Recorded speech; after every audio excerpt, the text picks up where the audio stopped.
Good evening, ma. Biko better call her Neze. Mara fagin no yebo.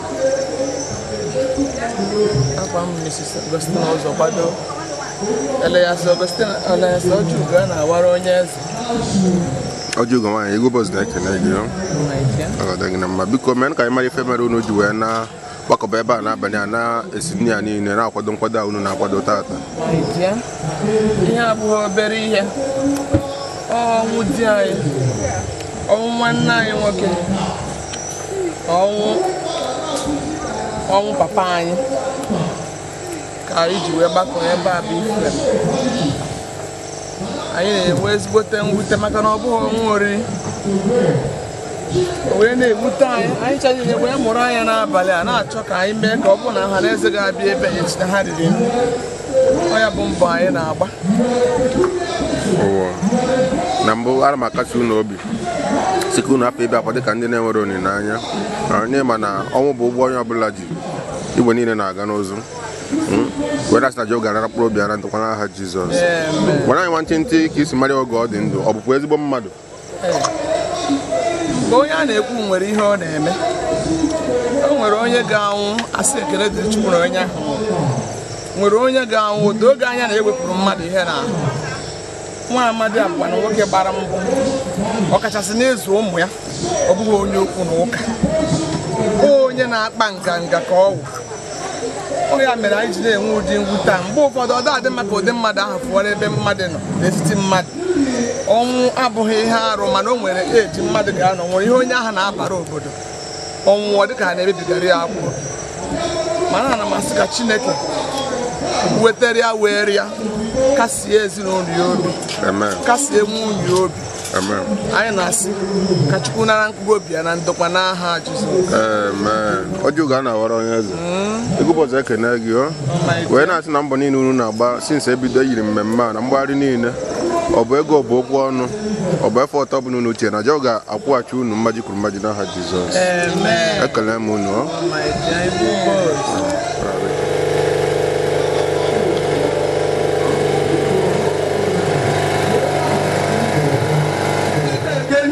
Ephraim anya mmiri dị ya n'anya n'ihi na ndọgbu niile ọ dọgburu onwe ya n'ụwa ịgbakọba akụ n'ime ihe dị iche iche ebe ọ na-eche na ọ ga-abụ ya ka a ga-eme the next president ihe ga-abụ nke abụrụ nke ọzọ ihe ga-edo obodo oyibo ihe ndị a niile some of the things ọ na-eche n'obi ya some of his thoughts was not accomplished ya n'ala Bible says Naga hicha anya mmiri. He will wipe away every tears in his heart.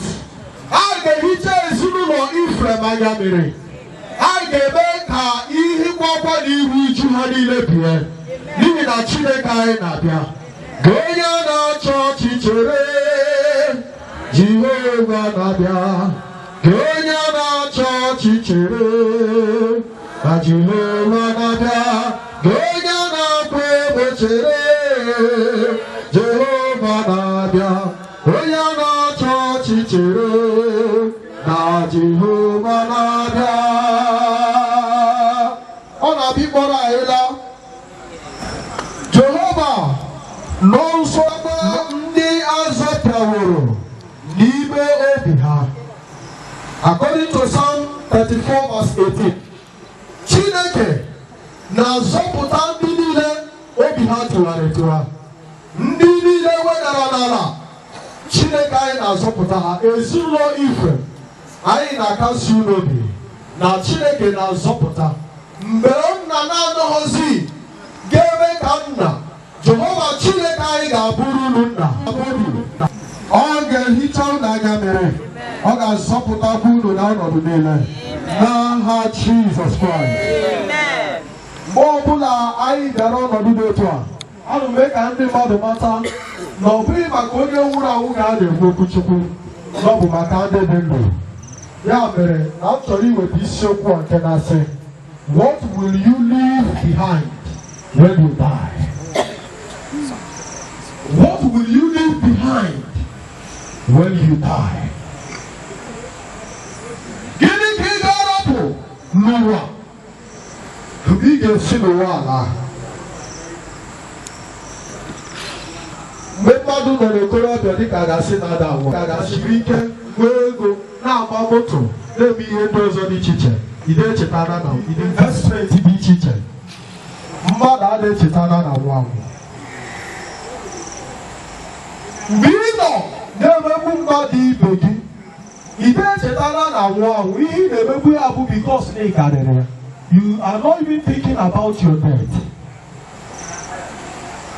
Mgbe ị nọ na-agbakọbara onwe gị akụ dị iche iche, na-achịkọba akụ, ide echeta na o nwere otu ụbọchị ị ga-arapụ akụ ndị a achọ gị achọ.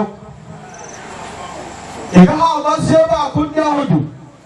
Ụlọ ahịa ruru ebe dị iche iche, ahịhịa na-eru, onye ha tọgbọrọ n'efu. What will I leave behind when I leave this earth?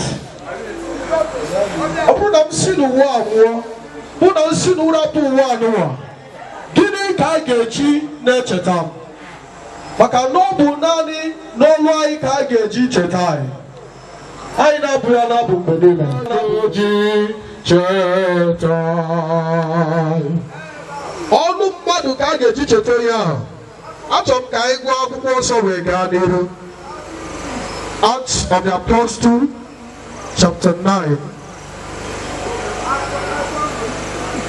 We want to read from verse 36. Nwaanyị a jupụtara n'ezi ọlụ na ọlụ ebere nke ọ na-eme. Ma ọ ruru n'ụbọchị ahụ na arọ ya, ma ebe Linda dị Jọpa nso, ndị na-eso ụzọ Jizọs, ebe ha nụrụ na Pita nọ n'ebe ahụ, ha zigara ya ndị ikom abụọ na-arịọ ya sị, alala azụ, bịakwute anyị.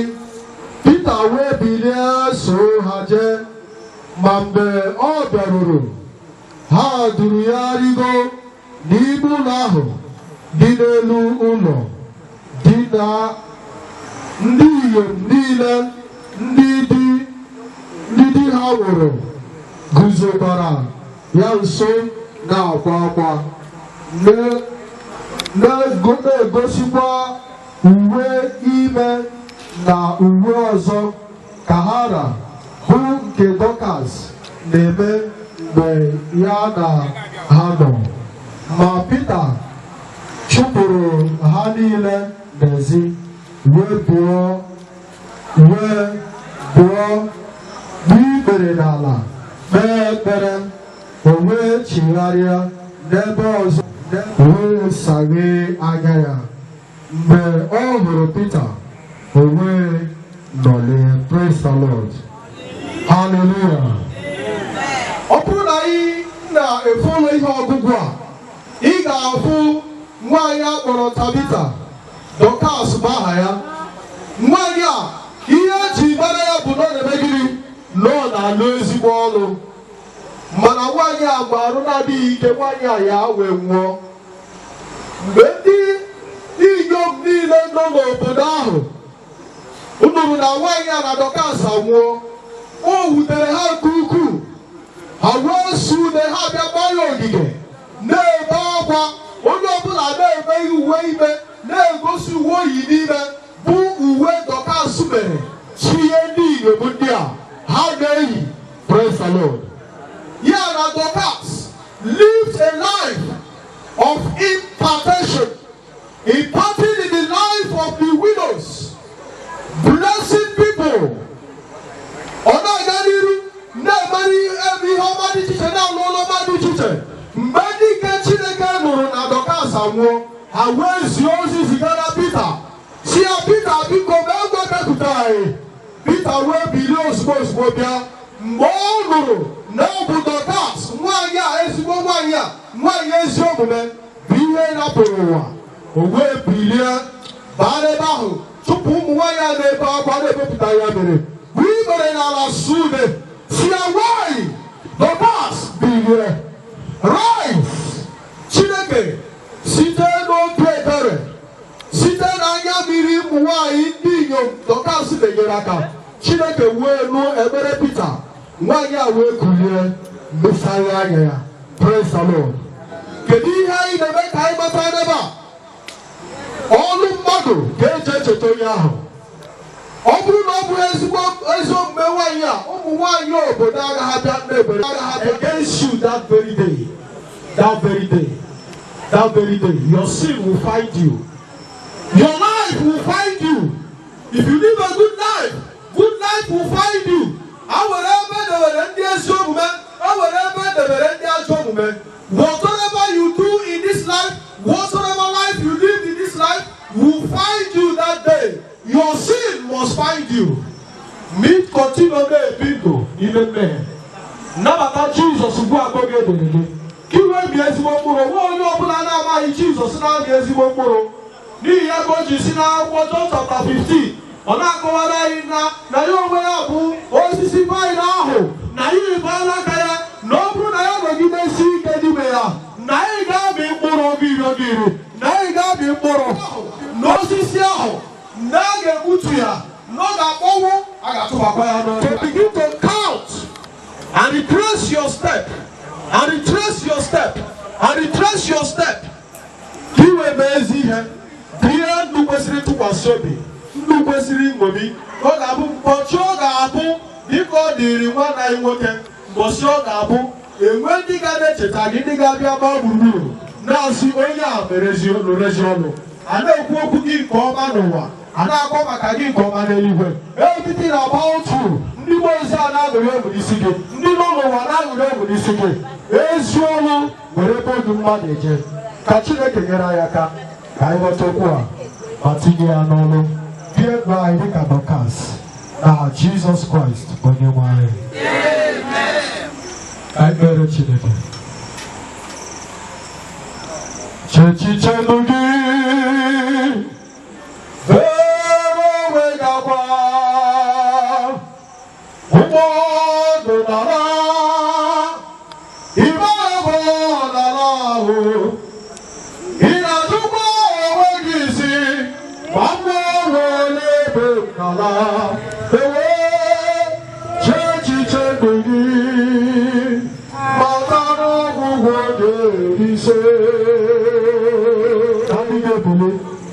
ihu Chineke anya na mbe ikpeazụ.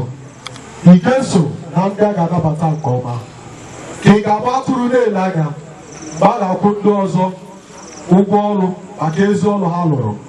ị ga-aba atụrụ na-ele anya, ị ga-aba atụrụ na-ele anya. Site n'echiche, gịnị mere unu ga-anwụ? Gịnị mere anyị ga-anwụ n'ala iyi ebe anyị nwere Jizọs onye nwụrụ ọnwụ ka e wee gbapụta? Malite ịrịọ Chineke amara. Mmadụ ọbụla ekwesịghị ịga isi na ọ bụ naanị na amara Chineke. Prọfet ebe a na verse B ọ sị gị na Jizọs anyị bịara ka anyị nwee ndụ webiga ya oke. Ndụ a bụ ihe anyị na-akpọsa na-enye mmadụ n'ebe a. Nwanne m, ị na-eche maka ezigbo ihe ga-eme, ekwesị a na-etinye ihe ọjọọ, rịọ Chineke amara ka ime ezi ihe, ka ị bie ezi ndụ, ma mmezi ihe, ma mmezi ihe, ma mmezi ihe, ụgbọ ọlụ Chukwu na-eche n'eluigwe, ma mmezi ihe, ma mmezi ihe, ma mmezi ihe, ụgbọ ọlụ Chukwu na-eche n'eluigwe. Ọ nabata mkpụrụ obi nwanne anyị nwoke Ephraim Umeh n'ocheeze amara ya n'aha Jizọs Kraịst onye nwe anyị. Amen.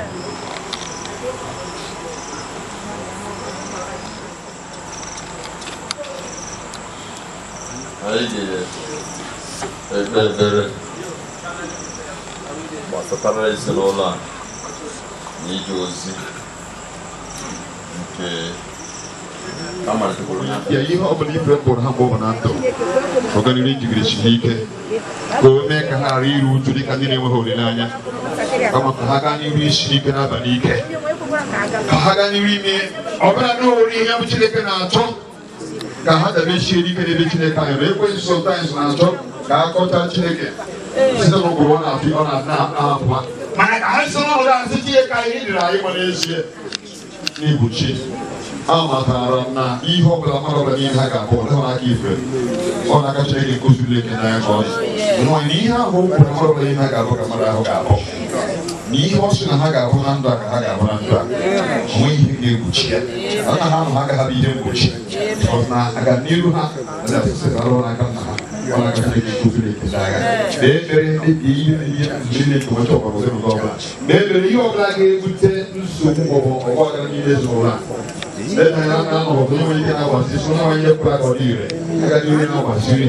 Now we're praying, open the door and you go past the sound. Now we're praying, I come out of now to say, can you take out to jury? More like you know, the one like even if it's not the mother of the body, we will talk on the door. So I get like a photo study. Get like a photo study. He does have another. After he gets the chili pie, and you really don't want to get. Aye, na Jesus. But I read with me like a and careful enough, but I'm not engaged to my weather. So when I have a husband for like or auto, and you lay that almost. Now I give it a good that's the kind of good. And I'm a bit tired of yours, but no problem.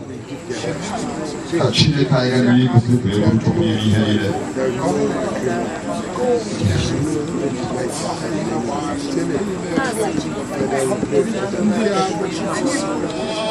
Jesus, because he lives, I confess tomorrow. Because he lives, because I know he holds my future. My life is worth a living just because he lives, because he lives, because he lives God. Because I know he holds my future. My life is worth a living just because he lives. Onye nwanyị na Chineke kwesịrị ntụkwasị obi, gị bụ ọbata obi ya, gị bụ ọbata ụlọ dị mma, gị bụ onye na-eme ka obi ilu dị nro, gị bụ onye na-eweta ọbụnadori obi ụtọ nke nzọpụta nyeghachi mmadụ ka ọnọdụ ihe nkwudo kwudoro. Anyị na-enye gị ekele onye kwesịrị ntụkwasị obi n'ihi na ịmazụ ihe niile ị na-amalite na ndụ maka ka njedebe gị esi wee gaa.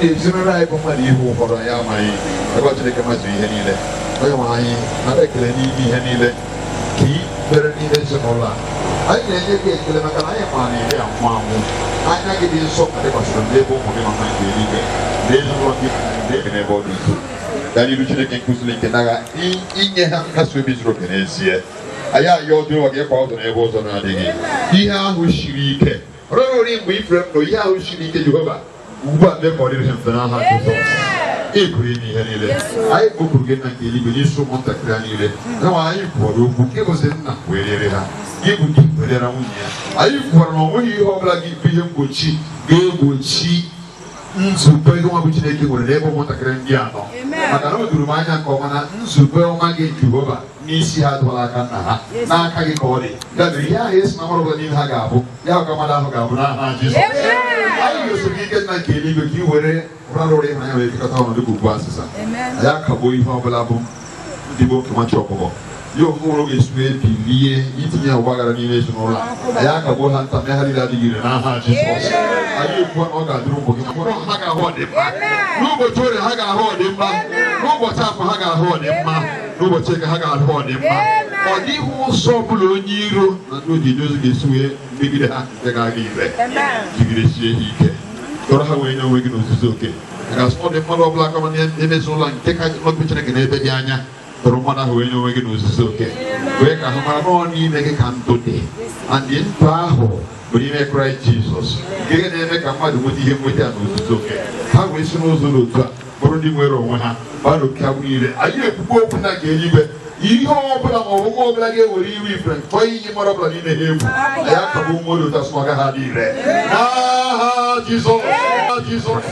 ekpuchi ezinụlọ anyị n'ime ọbara Jizọs Kraịst anyị na-ekwu nna nke eluigwe na ọ ga-adịrị ụmụ gị ndị a niile na mma site na Jizọs Kraịst bụ onye nwe anyị n'aka amara na nchedo nke Chineke anyị ka anyị nara enye unu na-enyefe n'ozuzu oke ka onye nwanyị tebụ ma dudo unu onye nwanyị bụrụ ihe nkiri amakọta unu ka onye unu udo ọkwara ọnọdụ ebe ọzọ na-adịghị ma na unu ma ka o gosi unu oke ịhụnanya ya ma hichaa n'anya mmiri ka ngozi nke Chineke nke pụrụ ihe niile bụ mma na ọbara na mmụọ nsọ dị n'etiti unu dịkwa n'ime unu ugbu a mgbe niile onye nwanyị nụrụ ekpere anyị nyere ya ntị amen. You are blessed.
Everybody,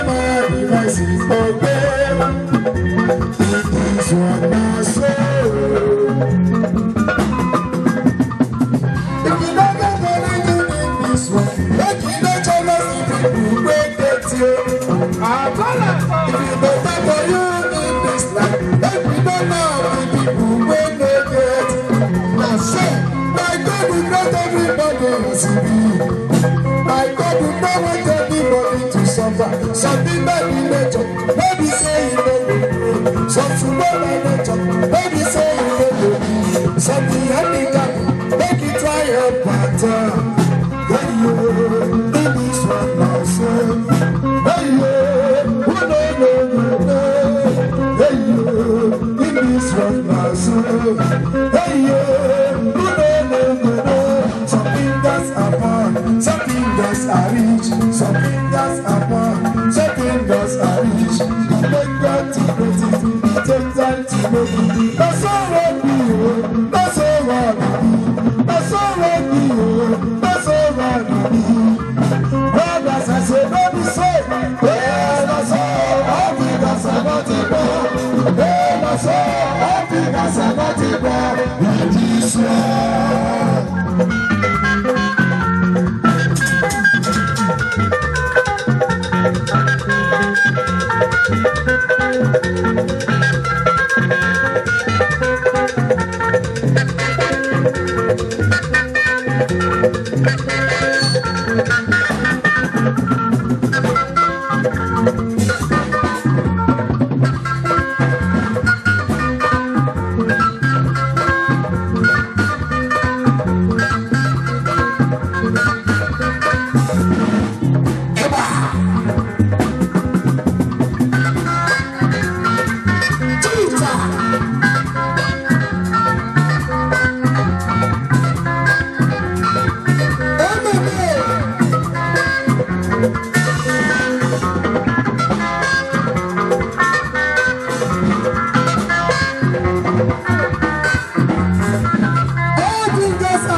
Some fingers are big, some are poor, some are rich, some are no good at all.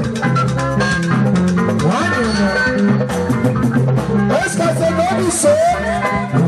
Myself, myself, yes, myself, myself, yes, myself, myself, yes, myself, myself, yes, myself.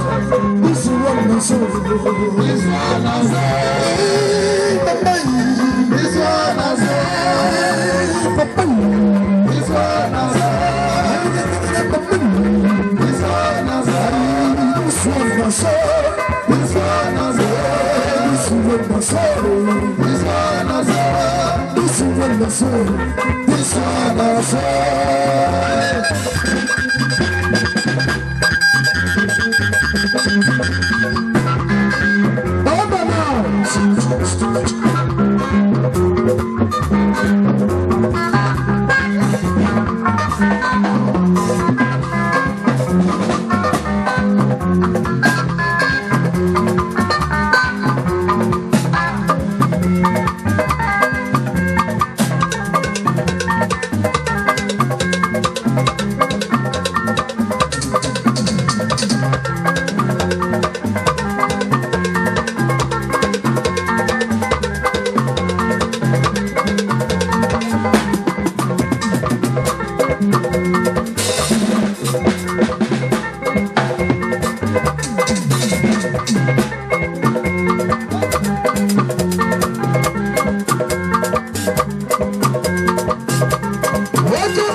anaghị emechi ihe bụ n'obu na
were in a desire.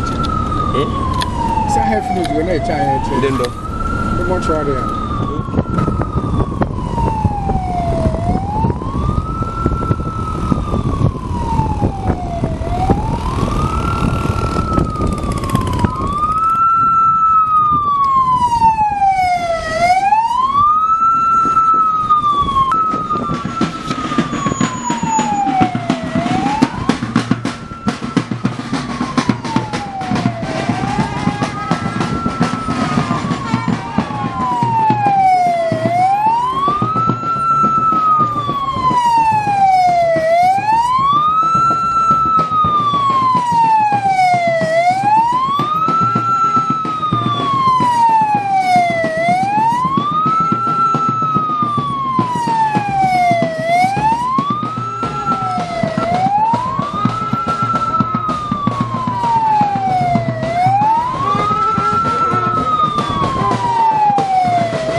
Anyị gara na mọchụarị ma amaghị lemon. Welcome. Biko menụ ka anyị mara afọ gị na onye bụ. Acharugo Brida. Ego bọs na-ekene gị afọ m mbụ unu na-agba ebe a sinsi aba wee si na unu zu ka eme na-asụ nje kunu jiri ọ ga-adị na mma n'aha Jizọs. Amen. Gwana ọhara eze ka obi dị gị taata. Na obi adịrọkwa m mma o. Obi adịrọkwa m mma mana ịmagwo anaghị na-ejide ọnwa aka. Anaghịkwa ejide ọnwa aka. Mana achịkwa gị na obi dị m mma ọwụwa ụdị ha ka m mere expect na m na-eji wee bịa ebe a gashiri nri. Uche m bụ na ụbọchị m ga-abịa ebe a isi nri maọbụ ime decoration nọọ ihe gbasara ịgba nkwụ maọbụ ihe ndị ọzọ dị iche iche eji ama ihe dị mma. Mana anyị ga-akachi n'onwe anyị obi maka na Chukwu wetara Chukwu wee. Eziokwu. So onye ọbụla ma na Igbo niile na-aga n'ụzọ. Eziokwu. So onye ọbụla ga-enwe ndidi. Ekene m gị kene gị na ndị ọrụ gị ọ ga-adị unu na mma anyị nwere ezigbo aṅụrị n'ihi na ndị mmadụ agbagwo ezigbo ọtụtụ ama n'isi ya wee sị na obiri ndị ya ọfụma obikwa ndị ọfụma wee na-ekpekpe na-asị na Jehova ga-anara mkpụrụ obi na ndụkwa n'aha Jizọs ọ nagoro na-ana ka anyị na-eche ka o mere ezinụlọ atọ atọ ka o mere ezinụlọ agwa ka ha nyomiri ụkpụrụ nna ha otu a nna ha na-awụrụ onye na-achọ okwu ka ha nyomiri ụkpụrụ nna ha maka ihe eji mara nna ha bụ onye udo o rute ebe ihe na-ese okwu o jiri nwayọ wepụ onwe ya ebe ahụ ọ bụ ihe ndị mmadụ na-akọ n'akwa ebe a sị na nwoke rute ebe esemokwu dị o were nwayọ wepụ onwe ya ebe ahụ so okwu ndụmọdụ bụ ka ha nyomiri ụkpụrụ nna ha ezigbo ụkpụrụ nna ha ahụ ezigbo ụkpụrụ ahụ ka ha nyomiri ya maka onye ahụ ihe ga-edukwa ha wee na-aga n'ihu onye abịa ekpere m na-ekpe n'isi ekene m gị ana m ekpe na-asị na mbọ niile unu na-agba ebe a na Jehova ga-akwụghachi unu majikwa mmaji n'aha Jizọs ọ na-asị na unu rụchaa ọrụ anụ ị ga-afụ ihe dị iche n'ezinụlọ unu mmepe ụzọ dị iche ga-adị udo ga-adị ịfụnanya zuru oke ihe niile dị ụkọ n'ezinụlọ unu Jehova ga-esi na mmemme a wee mere n'aha Jizọs achara ugo ego bọz na-ekene gị wee na-asị na ọ bụrụ na ịbụ mmanya na ịbụ nkwụ elu Jehova ozi mpa midia na-ekene gị na-asị ide ka ijiri ọ ga-adị gị na mma ekene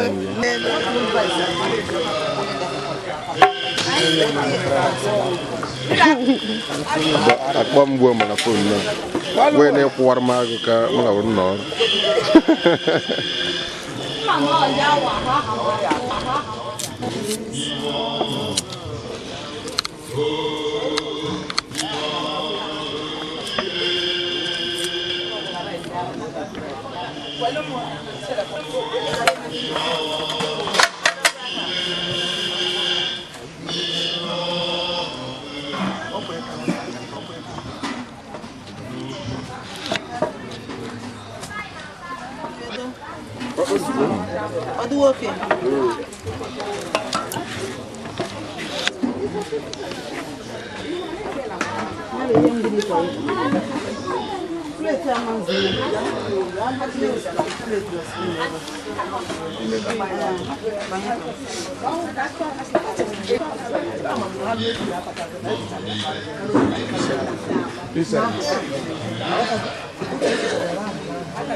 ewere ike ihe oriri o nwere ma bụ sị ihe m na-ekwu ihe kwesịrị ime kwesịrị ime si gburu ya anyị asịla ọgọzi ọgwa ndị gwara anyị si mee ya ito na-ewufukwala ike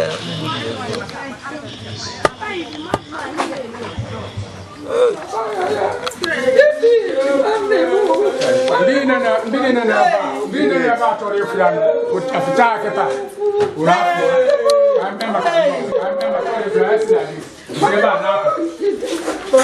biko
Psalm number 39. Psalms number 39. I got going alternate verses. Psalm 10. N'ịnọdụ agbara nkịtị ọbụla ibu n'ikwu ezi ihe. Ihe mgbu m. Obi ọkụ n'ime m mgbe na-atụgharị uche ọkụ rebere wee were ire m kwuo okwu. Jehova mee ka m mara ọkpụkpụ m n'ọtụtụ ụbọchị m niile ihe ọ bụ ka m mara ka m si bụrụ ihe na-abụchi. Lee imewe ụbọchị m niile dịka ntụ ọbụ aka mgbe ndụ m dịkwa ka ihe na-abụghị ihe n'iru gị n'ezie naanị otu nkume ka mmadụ ọbụla bụ n'iguzosi ike ya n'ezie ọ bụ onyinyo ka mmadụ na-ejegharị n'ezie n'otu nkume ka ha na-agbaghara ọ na-akwakọba akụ ma ọ maghị onye ga-achịkọta ha ma ugbu a Onyenwe anyị bụrụ anya gịnị nchere m n'ebe ịnọkọ dị napụta m n'aka njehie m niile emela ka m bụrụ ihe ịta ụta nke onye nzuzu bụ nke aka gị iji ịba mba niile dọọ mmadụ aka na ntị n'ihe ajọ omume i wee mee ịma mma ya na-achọsi ike ka ọ gbazee dịka nla tiku agbala nkịtị anya mmiri n'ihi na ọbịa na mbere ọbịa ọzọ n'ụwa tụdịrị na ọkpara na mmụọ nsọ ụtọ dịrị na mbụ ọ dị ugbu a ọ ga-adịgide otu a were ruo ebighị ebi.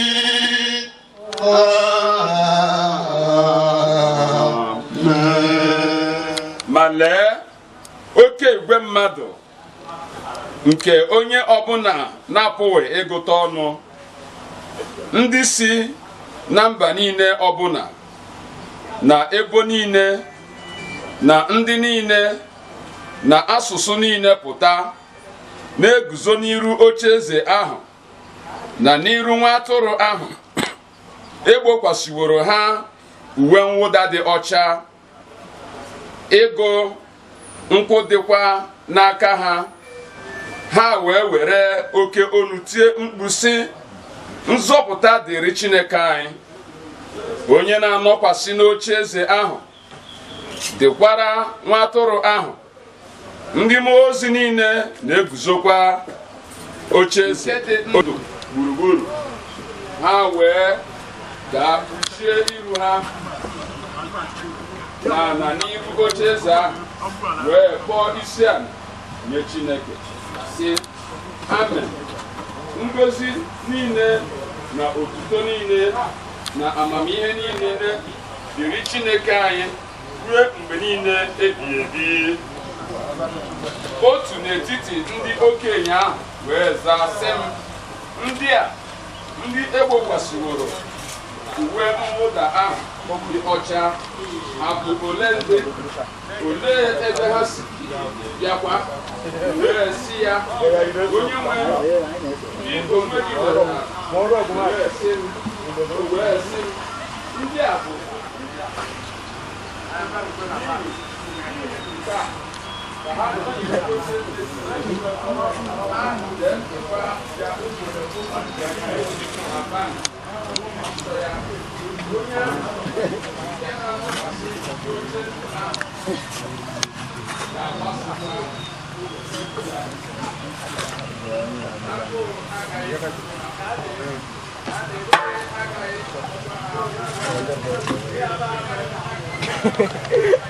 Parece que bode ovo virou com uma banca.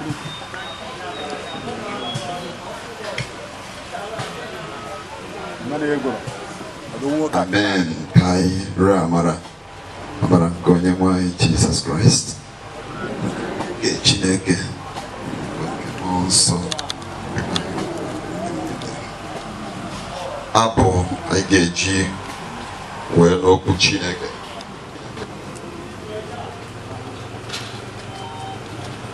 Na-agafere ka kpakpando ụtụtụ nke ha fụrụ mgbe anyanwụ wara, otu a ka anyị ga-esi n'ụlọ ụwa nke ala naanị n'ọlụ anyị ka a ga-eji cheta anyị. Abụ 239.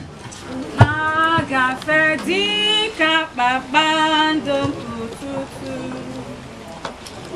na-agafe dị ka kpakpando ụtụtụ ruo mgbe anyanwụ wara, otu aka ị ga-esi si n'ọlụ ụwa nke ala naanị n'ọlụ anyị ka a ga-eji cheta anyị.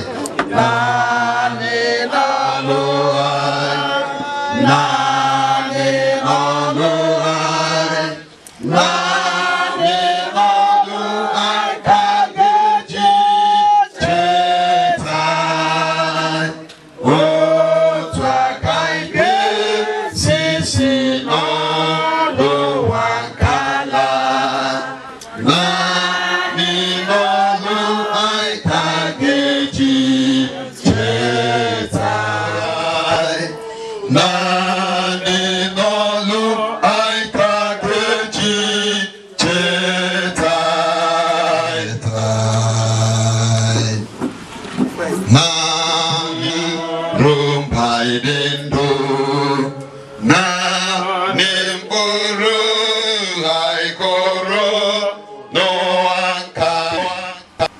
Onye na-elepụ anya tọkọ ya esinyere ndị ọzọ aka. Onye na-agba ohu ebe nwanne ya danyere n'ọnụ tinye aka tọpụta ya n'okpere ndị ọzọ ekpere. Ị bụrụ onye na-echere ndị ọzọ ezi echiche. Ị bụrụ onye ihe ọma mmadụ na-atọ ụtọ n'obi. Ebee ga-abụ oke gị? Ebee ga-abụ njedebe gị? Biko onye ọzọ gụrụ anyị Isaiah. Isaiah chapter 57 verses 1 and 2. Onye dị Igbo Bible. If you are a righteous person, not a wicked person, a person that helps others, a person that loves prosperity of others, a person that prays for others, a person that wishes others well, a person who is compassionate, a person who is hospitable, a person who cares for others, where will be your end? Isaiah chapter 57, verses 1 and 2. Onye ezi omume n'ala n'iyi ma ọ dịghị onye ọbụla na-etinye ya n'obi ya. A na-ekpochapụkwa ndị ebere mgbe ọ dịghị onye na-aghọta na ekpochapụrụ onye ezi omume n'iru udo na ha na-ezu ike n'elu ihe dị na ya. Verse 2 again. Ọ na-aba n'udo, ha na-ezu ike n'elu ihe ndị na ya. Onye ọbụla nke na-agọzi agọzi. Toonu Chineke. Onye ezi omume na-ezu ike. Ọ nawago ezumike. Ọ nawago gịnị? Ezumike. Ma ọ bụrụ onye ezi omume.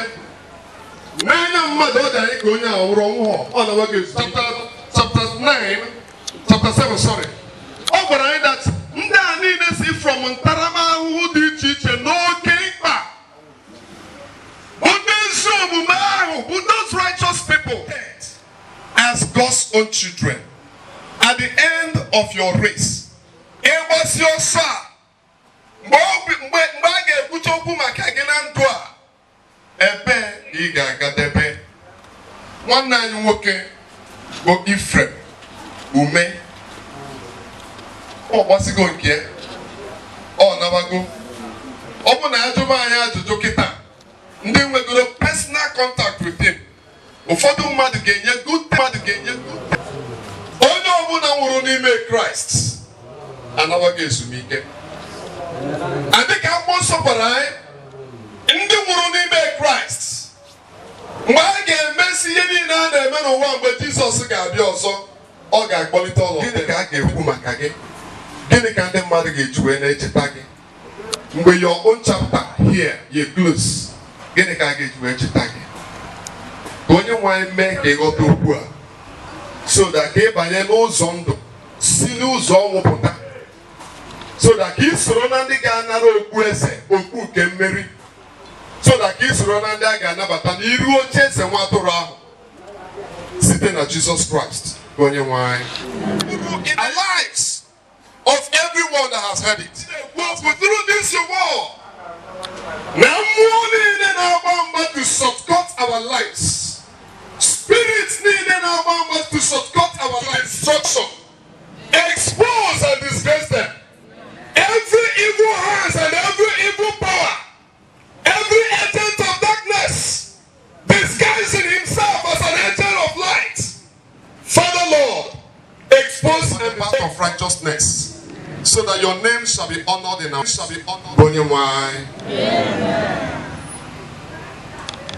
Ụwa ihe onye ruru bụ onyinye eji akwado ezinụlọ. Onyinye a bụ onyinye eji akwado Ephraim, Umeh.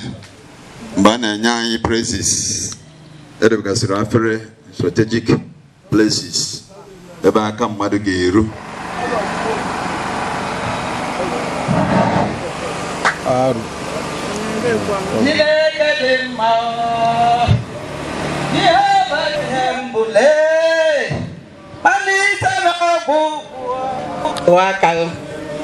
Jehovah Dema, Messiah Dema, Jehovah Dema, Dema, Chineke Dema, Onyena Biozo, Jesus Dema, hey Dema, Jehovah Dema.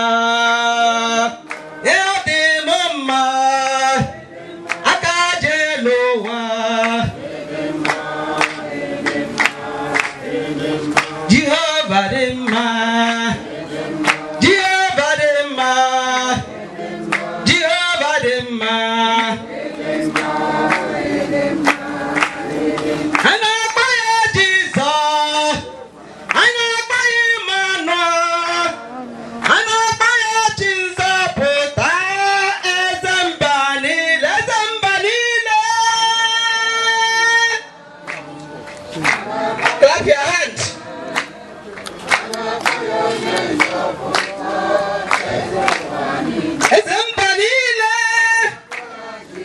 Jesus, Emmanuel.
onye ngụgụ na nkasi obi zuru oke gị onye ezi ihe niile si n'aka gị wee nye anyị bụ mmadụ anyị na-enye gị ekele ọzọ n'ọnọdụ niile anyị na-ekele gị n'isi ụmụ gị ndị a bụ ndị nke oru gị Ephraim hapụrụ na ndụ nwunye ụmụntakịrị ụmụnne ikwu na ibe ndị ọgọ na ndị enyi chọọchị gị anyị na-enye gị ekele Jehova n'ihi na anyị matara anyị gaji ime ihe ukwu n'ọnọdụ a ya mere Chineke nke uso niile nke ndị agha lee a na-arara ụmụ gị ndị a na-enyefe n'aka ebe nsọ gị na-ayọ amara gị n'ebe ọ dị ukwuu na isi ha n'otu n'otu ka ị ga n'iru ijigidesi ha ike ka ị ga n'iru ịlụrụ ha ọgụ na mgbe niile ka ị ga n'iru ịgbara ha ụzọ n'ebe ụzọ na-adịghị ka ị ga n'iru igosi ha n'ịka ụbọchị ahụ n'ezi masị na Kraịst alọ dị bịa ka aka gị dị ike dị nyere ha Jehova onye nwe anyị mgbe ha na-ele anya n'iru ka ha lekọta gị mgbe ha ga-ele anya n'azụ ka ha lekọta gị n'aka nri na aka ekpe ka ha lekọta gị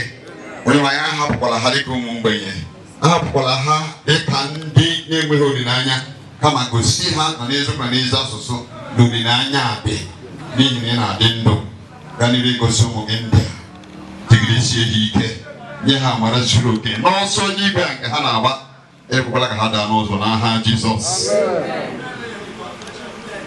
Chineke nke pụrụ ime ihe niile, Chineke nke amara n'otuto, anyị na-echeta n'iru gị taa nwanne anyị nwoke bụ Ephraim. Anyị na-ekele gị n'ihi na ị nyere ya odibo gị a, ezinụlọ ya na ndị enyi ya, ịmara ya na ịhụ ya n'anya dịka otu onye n'ije anyị nke ụwa nke a. Anyị wee site n'ọnụ ụzọ ka anyị wee si n'ọnụ ụzọ ọnwụ baa na ndụ ebighị ebi ka ọ ga-abụ site na nwayọọ n'ezi nkwenye na-enweghị mgbakasị arụ anyị wee na-aga n'iru na ndụ anyị n'ụwa nke a ruo mgbe anyị ga-ezu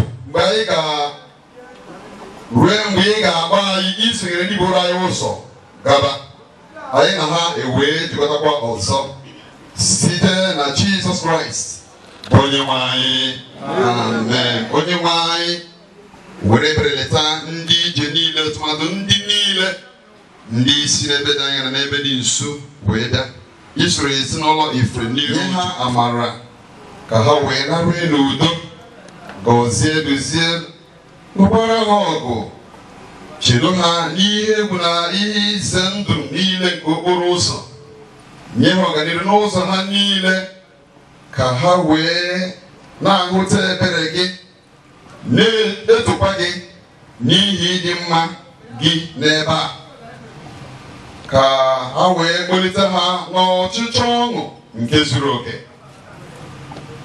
e wee bata n'ezi nwekọ nke ndị otu ndị nsọ onye nwe anyị. Amen. Gozie ihe onyinye nke nzukọ chere n'iru gị na mmeri ka mba nna nke ebere doo ya nsọ ka dịka agaji ije ya ezinụlọ maka ije ozi ụfọdụ onye nwe anyị kwee ka ọ mụbawanye onye nwe anyị nna nke eluigwe na-eru onwe gị aha n'ime ezinụlọ a oge ga-eru mgbe a ga na-eletakwa anyị ihe ma Chineke na-alụ n'ime ezinụlọ a ga-asị iwu Chineke na-edere ndị gị mma ndị na-enwe obi agaghị wee kwere ndị kwere wee kwesie ike eribe osogo onye ezi omume site na Jizọs Kraịst bụ onye nwe anyị. Na nke amara na Chineke anyị ka anyị na-arịanye unu niile na ezinụlọ unu na ihe nweta unu na-enyefe onye nwe anyị tupu ma dube unu obule ihe jiri amakwasị unu bụ onye unu udo anya nwa agaghị achagbu unu n'ehihie nwa agaghị ezigbo unu n'abalị niile bụ izu nso nke ndị iro na ndị mgbasa agaghị adị ire n'ime ntụ unu aka dị ike nke Chineke anyị ga-eji kpesi unu ike ka ngozi nke Chineke nke pụrụ ihe niile bụ nna na ọkpara na mmụọ nsọ dị n'etiti unu ma birikwa n'ime unu ugbu a na mgbe niile. Amen. Onye nwe anyị nụrụ ekpere anyị. Amen.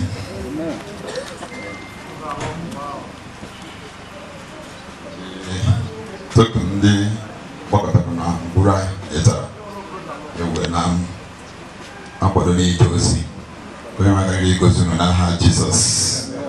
Amen. Praise the Lord. Hallelujah. Mụ na ezinụlọ na-eji ohere a wee na-asị ndị niile si n'ebe dị iche iche wee bịa nọnyere anyị oge iru uju a na-asị unu okwu unu ji wee bịa nke unu ga-eji wee na-were aka ma site n'aha Jizọs. Ebe ọ bụla unu si weta onyinye a unu nyere wee kụọ mkpụrụ n'ime ndụ anyị ọ ga-amụtara unu mmaji pụrụ mmaji n'aha Jizọs. Udochie n'aha Jizọs. Thank you. You are blessed.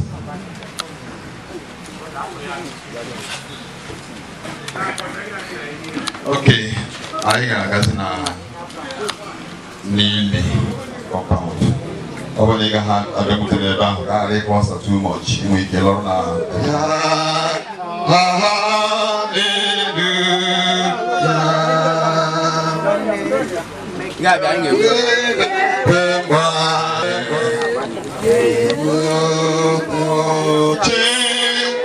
Chiri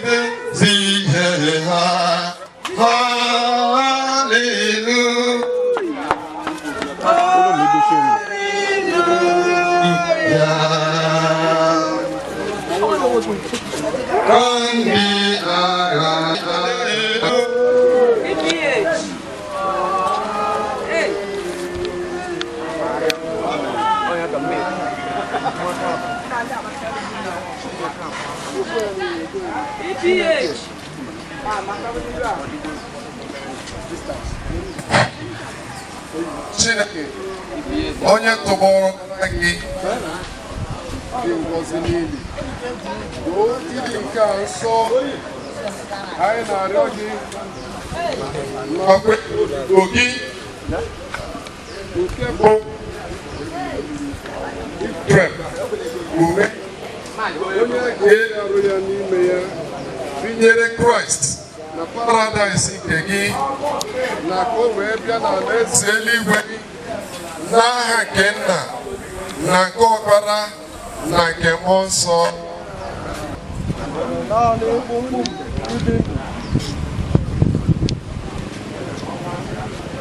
o jupụtara n'ịhụju anya o pupụtara egbutuo ya dịka ifuru osisi ọ na-agbapụ dịka onyonyo ọ dịghị anọgide n'otu ebe n'etiti ndụ anyị nọ n'ọnwụ onye ka anyị ga-agbakwuru n'ihi inye aka ma ọ bụghị gị onye nwe anyị ma onye nwe anyị Chineke kasị ebere onye nwe anyị kasị ike onye nzọpụta dị nsọ jupụtakwara n'ebere arapụkwara anyị nye ihe ukwu dị ilu nke ọnwụ ebighị ebi onye nwe anyị mara ihe nzuzo niile nke obi anyị emechikwala ntị ebere gị na ebe ekpere anyị dị na-arapụ anyị onye nwe anyị kachasị dị nsọ Chineke onye kasị ike onye ikpe kwesịrị ekwesị nke bi ebighị ebi ekwela anyị dapụ n'ebe ị nọ na mgbe ikpeazụ nke ndụ anyị n'ihi ihe ụkwụ ọbụla onye ọbụla nke na-abịakwute m gaghị achụpụ ya ma ọlị gị onye mere ka Jizọs n'ọnwụ bilie ga-enyekwa arụ anyị pụrụ ịnwụ anwụ ndụ site na Mmụọ Nsọ nke bi n'ime anyị ya mere obi dị m ụtọ mmụọ m na-aṅụrịkwa ọṅụ anaghị ezuru ike n'olileanya ị ga-egosi ọnụ ụzọ nke ndụ n'iru gị ka ọṅụ zuru oke dị ọ bụkwa n'aka gị ka ihe obi ụtọ niile dị ruo mgbe ebighị ebi mgbe a na-aba bụ nọmba 50 aga ebudata because abụ nọmba 50 ọ kọbụrụ n'ili onye nzọpụta ọ tọgbọrọ n'ili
anyị bụrụ dị nwanne anyị nwoke bụ Ephraim nye Chineke nke pụrụ ime ihe niile rara arụ ya nye n'ala aja ya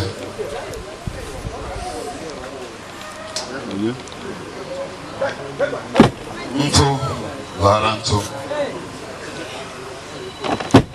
uzuzu lara uzuzu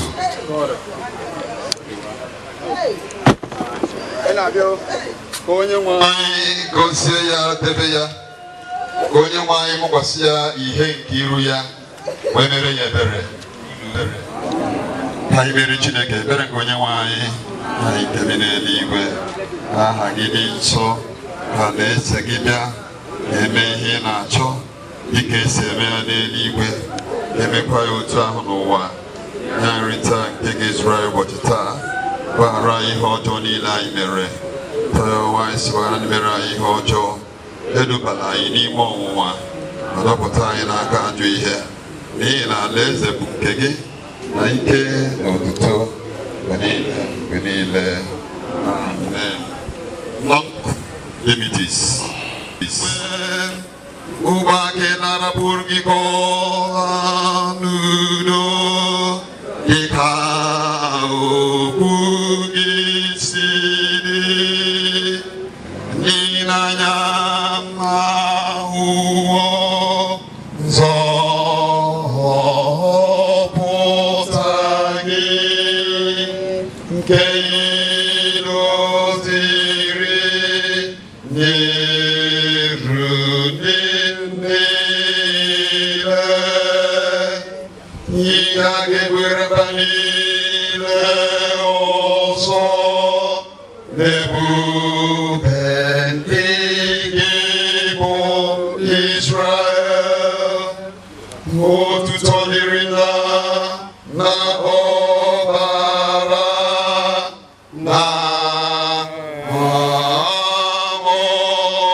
nsọ otuto dịrị na mbụ ọ dị ugbu a ọ ga-adịgide otu a were n'ụwa ebighị ebi.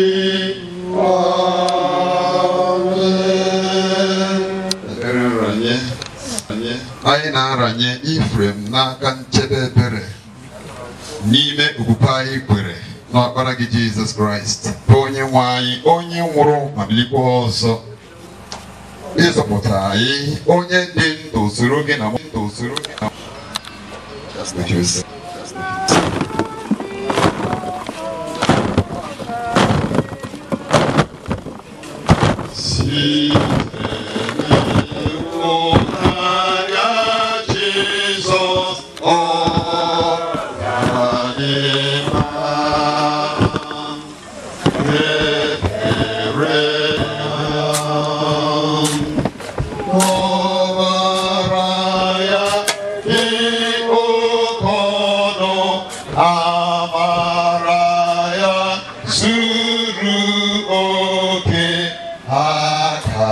Neche